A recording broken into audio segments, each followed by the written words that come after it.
ഒരു കാലത്ത് ആഴമുള്ള പച്ചക്കാടിൻ്റെ അരികിൽ ഒരു മനോഹരമായ ചെറിയ ഗ്രാമമുണ്ടായിരുന്നു. അവിടെ സ്നേഹവും കരുണയും നിറഞ്ഞ ഒരു ദമ്പതികൾ സന്തോഷത്തോടെ ജീവിച്ചിരുന്നു. അവർ പരസ്പരം അതിയായ സ്നേഹത്തോടെ ജീവിച്ചിരുന്നു. സമാധാനത്തിനും ചിരിയിലും അവരുടെ ദിവസങ്ങൾ കടന്നുപോയി. ഒരു ദിവസം അവരുടെ ആദ്യ കുഞ്ഞിനെ പ്രതീക്ഷിക്കുന്നുവെന്ന് അറിഞ്ഞപ്പോൾ അവരുടെ ഹൃദയം സന്തോഷം കൊണ്ട് നിറഞ്ഞു. കുഞ്ഞിനായി എല്ലാം തയ്യാറായി. നമ്മുടെ ജീവിതത്തിലെ ഏറ്റവും സന്തോഷമുള്ള വർഷമായിരിക്കും ഇത്. ഉടൻ തന്നെ നമ്മുടെ കുഞ്ഞിനൊപ്പം ഇവിടെ നടക്കും. ഈ നിമിഷം എത്ര മനോഹരമാണ്. പെൺകുഞ്ഞാണെങ്കിൽ അവൾക്ക് റാപ്പുൻസെൽ എന്ന് പേര് വയ്ക്കാം, അവർ പറഞ്ഞു. ആ ഗ്രാമത്തിൽ ആ ദമ്പതികളുടെ വീടിന് സമീപം ഒരു മന്ത്രവാദിനിയുടെ വീടുണ്ടായിരുന്നു. എല്ലാവർക്കും അവളെ ഭയമായിരുന്നു. അവളുടെ വീടിന് ചുറ്റും പച്ചപ്പാർന്ന ലെച്ചൂസ് ചെടികളുള്ള ഒരു തോട്ടമുണ്ടായിരുന്നു. ആ തോട്ടത്തിലേക്ക് കടക്കാൻ ആരും ധൈര്യപ്പെട്ടിരുന്നില്ല. ഒരു മനോഹരമായ രാവിലെ ആ സ്ത്രീ ജനലിലൂടെ പുറത്തേക്ക് നോക്കി. അവളുടെ കണ്ണുകൾ മന്ത്രവാദിനിയുടെ തോട്ടത്തിലേക്ക് പതിഞ്ഞു. അവിടെ ഉണ്ടായിരുന്ന പച്ച ലെച്ചൂസ് വളരെ പുതുമയും രുചികരവുമായിരുന്നു. ഇതെത്ര പച്ചയും പുതുമയുമാണ്. അവൾ ഭർത്താവിനോട് കുറച്ച് ലെച്ചൂസ് കഴിക്കണമെന്ന് പറഞ്ഞു. എനിക്ക് ആ തോട്ടത്തിലെ പച്ച ലെച്ചൂസ് വേണം, പക്ഷേ അത് മന്ത്രവാദിനിയുടെ തോട്ടത്തിലേതാണ്. എൻ്റെ ആഗ്രഹം മാറാൻ അതുമാത്രമാണ് വഴി, അവർ പറഞ്ഞു. ദിവസങ്ങൾ കടന്നു പോകുമ്പോൾ ആ പച്ച ലെച്ചൂസിനോടുള്ള സ്ത്രീയുടെ സ്നേഹം കൂടുതൽ ശക്തിയായി. അവൾക്ക് മറ്റൊന്നും ചിന്തിക്കാനായില്ല. ഉടൻ തന്നെ അവൾ ക്ഷീണിക്കുകയും അസുഖപ്പെടുകയും ചെയ്തു. ദയവായി എനിക്ക് വിശ്രമം വേണം. എനിക്ക് മന്ത്രവാദിനിയുടെ തോട്ടത്തിലെ പച്ച ലെച്ചൂസ് മാത്രമേ വേണ്ടുള്ളൂ. ഭർത്താവ് ശാന്തമായി ഇരുന്നു. അവൾക്കായി എങ്ങനെ ലെച്ചൂസ് കൊണ്ടുവരാമെന്ന് ആലോചിച്ചു. എൻ്റെ ഭാര്യയെ മരിക്കാൻ ഞാൻ അനുവദിക്കില്ല. എനിക്ക് അവൾക്കായി പച്ച ലെച്ചൂസ് കൊണ്ടുവരണം, അവൻ മനസ്സിലുറപ്പിച്ചു. ഒരിരുണ്ട രാത്രിയിൽ ആ മനുഷ്യൻ ധൈര്യത്തോടെ മന്ത്രവാദിനിയുടെ തോട്ടത്തിലേക്ക് കടന്നു. അവൻ കുറച്ച് പുതുമയുള്ള ലെച്ചൂസ് എടുത്ത് വേഗത്തിൽ ഭാര്യയുടെ അടുത്തേക്ക് മടങ്ങി. അവൾ അന്ത്യത്വം സന്തോഷത്തോടെ അത് കഴിച്ചു. ദിവസങ്ങൾക്കപ്പുറം ആദ്യമായി അവളുടെ മുഖത്ത് ഒരു പുഞ്ചിരി വിരിഞ്ഞു. പക്ഷേ ഒരു പ്രാവശ്യം കഴിക്കുന്നത് കൊണ്ട് അവളുടെ ആഗ്രഹം അവസാനിച്ചില്ല. ഉടൻ തന്നെ വീണ്ടും അത് കഴിക്കണമെന്ന ആഗ്രഹം അവൾക്കുണ്ടായി. എനിക്ക് ആ പച്ച ലെച്ചൂസ് വീണ്ടും വേണം. അത് നമ്മുടെ കുഞ്ഞിൻ്റെ ആരോഗ്യത്തിന് നല്ലതാണ്. അടുത്ത ദിവസം ഭർത്താവ് വീണ്ടും മന്ത്രവാദിനിയുടെ തോട്ടത്തിലേക്ക് പോയി. എന്നാൽ ഈ പ്രാവശ്യം മന്ത്രവാദിനി അവൻ്റെ മുന്നിൽ പ്രത്യക്ഷപ്പെട്ടു. മണ്ടനായ മനുഷ്യ, എൻ്റെ വിശുദ്ധ സ്ഥലത്ത് കിടക്കാൻ നിന്നെ ആരാണ് അനുവദിച്ചത്? മോഷ്ടിക്കാൻ മുമ്പ് എൻ്റെ അനുമതി ചോദിക്കേണ്ടതില്ലായിരുന്നു. എൻ്റെ ഭാര്യ ഗർഭിണിയാണ്. അവൾക്ക് ഭക്ഷണം കിട്ടിയില്ലെങ്കിൽ അവൾ മരിച്ചു പോകും. നിന്റെ ഭാര്യയ്ക്കായി എൻ്റെ ലെച്ചൂസ് വേണമോ? ശരി, നീ അത് കൊണ്ടുപോക്കോ. പക്ഷേ കുഞ്ഞ് ജനിച്ചാൽ അവളെ എനിക്ക് കൈമാറണം. ഹൃദയം നിറഞ്ഞ ദുഃഖത്തോടെ ആ മനുഷ്യൻ മന്ത്രവാദിനിയുടെ നിബന്ധന അംഗീകരിച്ച് വീട്ടിലേക്ക് മടങ്ങി. കുറച്ച് ദിവസങ്ങൾക്കപ്പുറം അവരുടെ വീട്ടിൽ മനോഹരമായൊരു പെൺകുഞ്ഞ് ജനിച്ചു. അവർ അവൾക്ക് റാപ്പുൻസെൽ എന്ന് പേരിട്ടു. അവർ അവളെ അതിയായ സ്നേഹത്തോടെ വളർത്തി. അവരുടെ വീട് സന്തോഷവും ചിരിയും കൊണ്ട് നിറഞ്ഞു. എന്നാൽ ഒരു ദിവസം വാഗ്ദാനം ചെയ്ത കുഞ്ഞിനെ വാങ്ങാൻ മന്ത്രവാദിനി അവരുടെ വീട്ടിലെത്തി. ആ മനുഷ്യൻ കുഞ്ഞിനെ തങ്ങളോടൊപ്പം വിടണമെന്ന് അപേക്ഷിച്ചു. ഇല്ല, ദയവായി എന്നെ കൊണ്ടുപോകൂ, കുഞ്ഞിനെ അല്ല, അവർ കരഞ്ഞു പറഞ്ഞു. പക്ഷേ അവരുടെ അപേക്ഷകളെല്ലാം വെറുതെയായി. മന്ത്രവാദിനി കുഞ്ഞിനെ എടുത്ത് ഇരുണ്ട കാട്ടിലേക്ക് അപ്രതീക്ഷിതയായി. ആ ദമ്പതികൾ ദുഃഖത്തിലും നിരാശയിലും മുങ്ങിപ്പോയി. മന്ത്രവാദിനി കുഞ്ഞിനെ കാട്ടിൻ്റെ ആഴത്തിലേക്ക് കൊണ്ടുപോയി ഒരു ഉയർന്ന ഒറ്റപ്പെട്ട ഗോപുരത്തിൽ പൂട്ടി. ആ ഗോപുരത്തിന് വാതിലോ പടികളോ ഇല്ലായിരുന്നു. മുകളിലായി ചെറിയൊരു ജനൽ മാത്രമേ ഉണ്ടായിരുന്നുള്ളൂ. വർഷങ്ങൾ കടന്നുപോയി. റാപ്പുൻസെൽ ആ ഗോപുരത്തിൽ വളർന്നു. അവൾ ജനലരികിലിരുന്ന് മധുരമായ പാട്ടുകൾ പാടുകയും സമയം ചെലവഴിക്കുകയും ചെയ്തു. അവളുടെ ശബ്ദം കാട്ടിലുടനീളം മുഴങ്ങിക്കൊണ്ടിരുന്നു. റാപ്പുൻസെലിന് മന്ത്രവാദിനിയാണ് തൻ്റെ യഥാർത്ഥ അമ്മയെന്ന് തോന്നി. കാരണം അവളെ നോക്കിക്കൊണ്ടിരുന്നത് മന്ത്രവാദിനി മാത്രമായിരുന്നു. വർഷങ്ങൾ കടന്നു പോകുമ്പോൾ അവളുടെ സ്വർണ്ണ നിറമുള്ള മുടി കൂടുതൽ നീളുകയും ചെയ്തു. ആ മുടിക്ക് അത്ഭുത ശക്തി ഉണ്ടായിരുന്നു. അത് രോഗങ്ങൾ സുഖപ്പെടുത്താൻ പോലും കഴിവുള്ളതായിരുന്നു. അതുകൊണ്ട് അവൾ ഒരിക്കലും മുടി മുറിച്ചില്ല. മന്ത്രവാദിനിക്ക് ഗോപുരത്തിനുള്ളിലേക്ക് കയറേണ്ടപ്പോൾ റാപ്പുൻസെൽ, റാപ്പുൻസെൽ, നിന്റെ മുടി താഴേക്ക് വിടൂ എന്നവൾ ഉച്ചത്തിൽ വിളിച്ചു പറയുമായിരുന്നു. മന്ത്രവാദിനിയുടെ വിളി കേട്ടപ്പോൾ റാപ്പുൻസെൽ തൻ്റെ സ്വർണ്ണ നിറമുള്ള നീണ്ട മുടി ജനലിലൂടെ താഴേക്ക് ഇട്ടു. മന്ത്രവാദിനി ആ മുടിയിൽ പിടിച്ച് മുകളിലേക്ക് കയറി. ഒരു ദിവസം റാപ്പുൻസെൽ മന്ത്രവാദിനിയോട് പറഞ്ഞു, തനിക്ക് ഗോപുരത്തിന് പുറത്തു പോകണം, ലോകം കാണണമെന്ന്. എനിക്ക് പുറത്തുള്ള ലോകം കാണണം. പുറത്തെ ലോകം ക്രൂരമാണ് റാപ്പുൻസെൽ. നീ ഇവിടെ എൻ്റെ ഒപ്പം സുരക്ഷിതയാണ്. ഞാനിപ്പോൾ വളർന്നു, എനിക്ക് പുറത്തേക്ക് പോകണം. പുറത്തെ ലോകം കാണാൻ എനിക്ക് വളരെ ആഗ്രഹമുണ്ട്, റാപ്പുൻസെൽ പറഞ്ഞു. പക്ഷേ മന്ത്രവാദിനി തടസ്സം പറഞ്ഞതോടെ അവൾ അവളുടെ ആഗ്രഹം മാറ്റിവെച്ച് നിരാശയോടെ അവളുടെ ബെഡിൽ വന്നിരുന്നു. വർഷങ്ങൾക്കിപ്പുറം കാട്ടിലൂടെ സഞ്ചരിച്ചു കൊണ്ടിരുന്ന ഒരു രാജകുമാരൻ മരങ്ങൾക്കിടയിലൂടെ മുഴങ്ങുന്ന മനോഹരമായ ഒരു ഗാനം കേട്ടു. ആ മധുരഗാനം കേൾക്കുവാൻ അവൻ തൻ്റെ കുതിര നിർത്തി. ഒരു പുതിയ സാഹസിക യാത്രയ്ക്കായി എൻ്റെ ഹൃദയം ആഗ്രഹിക്കുന്നു.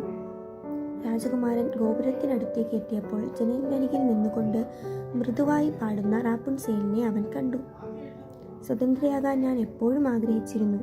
രാജകുമാരൻ ഗോപുരത്തിലേക്ക് കയറാൻ ശ്രമിച്ചു. അവൻ വാതിൽ അന്വേഷിച്ചു, പക്ഷേ ഒന്നും കണ്ടെത്താനായില്ല. അവൻ വീട്ടിലേക്ക് മടങ്ങിയെങ്കിലും ആ ഗാനം അവൻ്റെ ഹൃദയത്തിൽ ആഴത്തിൽ സ്പർശിച്ചിരുന്നു.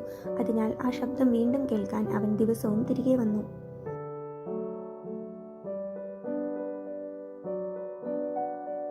ഒരു ദിവസം രാജകുമാരൻ ഒരു മരത്തിന്റെ പിന്നിൽ ഒളിച്ചു നിന്നു. അപ്പോൾ മന്ത്രവാദിനി ഗോപുരത്തിനടുത്തേക്ക് നടക്കുന്നത് അവൻ കണ്ടു.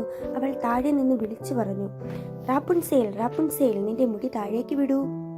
മന്ത്രവാദിനിയുടെ വിളി കേട്ടപ്പോൾ റാപ്പുൻസെൽ തന്റെ സ്വർണ്ണമുടി താഴേക്ക് വിട്ടു. മന്ത്രവാദിനി അതിലൂടെ കയറി ഗോപുരത്തിനുള്ളിലേക്ക് പ്രവേശിച്ചു. അപ്പോഴാണ് രാജകുമാരന് ഗോപുരത്തിലേക്ക് കയറാനുള്ള വഴി മനസ്സിലായത്. ഓ, ഇതായിരുന്നു രഹസ്യം, രാജകുമാരൻ പറഞ്ഞു. അടുത്ത ദിവസം രാജകുമാരൻ ഗോപുരത്തിനരികിലെത്തി വിളിച്ചു, റാപ്പുൻസെൽ, റാപ്പുൻസെൽ, നിന്റെ മുടി താഴേക്ക് വിടൂ. നീണ്ട സ്വർണ്ണമുടി ജനലിലൂടെ താഴേക്ക് വീണു. രാജകുമാരൻ പതുക്കെ അതിലൂടെ കയറി ഗോപുരത്തിനുള്ളിലെത്തി.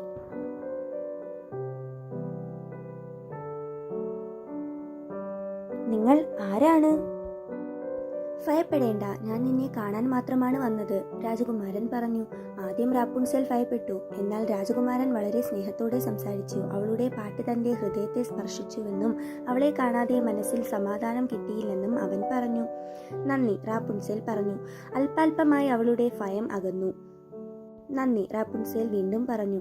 റാപ്പുൻസെലിന്റെ സൗന്ദര്യത്തിൽ ആകർഷിതനായ രാജകുമാരൻ അവളോട് ചോദിച്ചു, നീ എന്നെ വിവാഹം കഴിക്കുമോ? അതെ, ഇന്നത്തെ രാത്രി എത്ര മനോഹരമാണ്. ശരിയാണ്, ഇന്നത്തെ രാത്രി അതിവിശേഷമാണ്. അതെ, നക്ഷത്രങ്ങൾ എത്ര അത്ഭുതകരമാണ്. ഈ സായാഹ്നം വളരെ മനോഹരമായിരുന്നു. ഇത് എൻ്റെ ഒപ്പം പങ്കുവച്ചതിന് നന്ദി. ഈ സന്തോഷം മുഴുവൻ എൻ്റേതുമാണ്. അതുകൊണ്ടാണ് സ്വപ്നങ്ങൾ എത്ര പ്രധാനമാണെന്ന് ഞാൻ വിശ്വസിക്കുന്നു, അവർ പറഞ്ഞു. അതെ, ഞാൻ അതിനോട് യോജിക്കുന്നു, റാപ്പുൻസെൽ പറഞ്ഞു. ഞാൻ കുറച്ചു ദിവസങ്ങൾക്ക് ശേഷം തിരികെ വരാം. പിന്നെ നിന്നെ എൻ്റെ ഒപ്പം ഇവിടെ നിന്ന് കൊണ്ടുപോകാം. എന്നേക്ക് ഞാൻ പോകുന്നു എന്ന് രാജകുമാരൻ പറഞ്ഞു. അവൻ താഴേക്ക് ഇറങ്ങിക്കൊണ്ടിരിക്കുമ്പോൾ മന്ത്രവാദിനി അവനെ കണ്ടു. അവൾ അതിയായ കോപത്തിലായി. റാപ്പുൻസെൽ, റാപ്പുൻസെൽ, നിന്റെ മുടി താഴേക്ക് വിടൂ, മന്ത്രവാദിനി ഉച്ചത്തിൽ വിളിച്ചു പറഞ്ഞു. റാപ്പുൻസെൽ, നിനക്കെതിരെ പ്രവർത്തിക്കുന്നവനെ മന്ത്രവാദിനി മനസ്സിലാക്കി. അതിയായ കോപത്തോടെ അവൾ ഗോപുരത്തിനുള്ളിലേക്ക് കയറി റാപ്പുൻസെലിനെ വിളിച്ചു. എങ്ങനെ നീ എന്നെ വഞ്ചിച്ചു റാപ്പുൻസെൽ? ഞാൻ നിന്നെ വളർത്തി, ഭക്ഷണം നൽകി, സുരക്ഷിതയായി കാത്തു. അതിന് നീ ഇങ്ങനെയാണോ തിരിച്ചടിയാക്കുന്നത്? റാപ്പുൻസെൽ കരഞ്ഞു. എന്നാൽ മന്ത്രവാദിനി മുന്നറിയിപ്പ് നൽകി. നിന്റെ പ്രവൃത്തികളുടെ ഫലം നീ അനുഭവിക്കേണ്ടി വരും. എനിക്ക് പുറത്തുള്ള ലോകം കാണണമെന്നായിരുന്നു. ഞാൻ നിന്നെ വഞ്ചിച്ചിട്ടില്ല, നീയാണ് എന്നെ വഞ്ചിച്ചത്. ഇനി ഇതാണ് നിന്റെ ശിക്ഷ, മന്ത്രവാദിനി പറഞ്ഞു. അതിനുശേഷം അവൾ റാപ്പുൻസെലിന്റെ അത്ഭുത ശക്തിയുള്ള നീണ്ട മുടി മുറിച്ചു. അയ്യോ, ഞാൻ എന്താണ് ചെയ്തത്? റാപ്പുൻസെൽ കരഞ്ഞുകൊണ്ട് പറഞ്ഞു.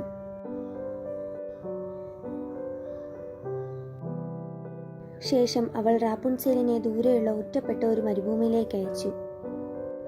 ഞാനിപ്പോൾ പൂർണ്ണമായും ഒറ്റപ്പെട്ടവളാണ്. റാപ്പുൻസെൽ വളരെ ദുഃഖിതയായി അവിടെ ഇരുന്ന് കരഞ്ഞു.